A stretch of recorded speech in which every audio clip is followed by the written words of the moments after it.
Hello, today we're going to be making this mid-century modern TV stand to hold my old vintage TV and VCR so I can display all my videos at craft fairs on VHS. Stick around and see how I did it.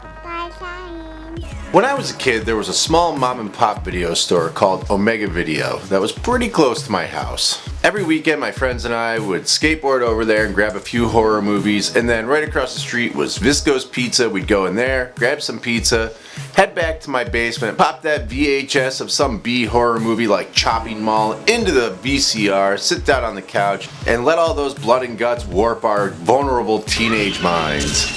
To this day, those are some of my favorite memories. Anyway, for the past year or so, I've been collecting VHS tapes, and if I see any cool old TVs on the side of the road, I grab them. Something about that poor quality of the old TVs and VHS tapes just leaves me feeling nostalgic. With a craft fair coming up soon, I had a thought. I was less interested in selling stuff and more interested in promoting this YouTube channel. So I decided I would put all of my videos onto VHS. Then I could make a mid-century modern TV stand that I could put a TV and VCR in and play my videos at the front of my booth. Not to mention, with the Halloween season coming up, I knew that this little stand would be perfect for watching VHS horror movies in my barn while I was getting ready for the party.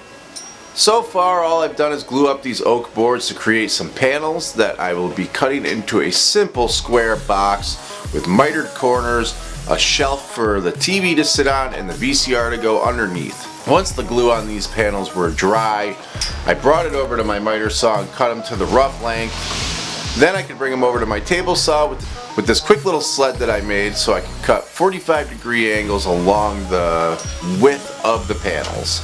I moved back over to my miter saw to cut straight cuts on the shelf that will be separating the TV and the VCR.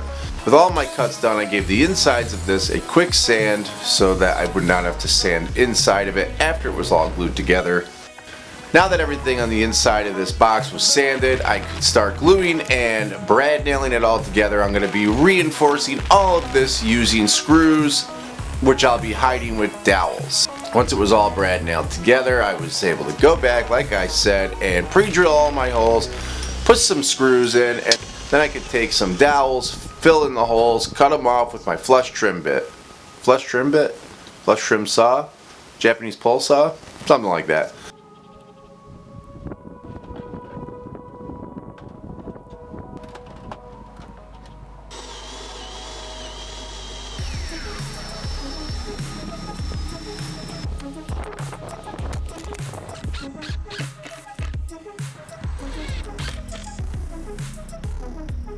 Now that I had all my screws hidden, I can move on to sanding the outside of this box.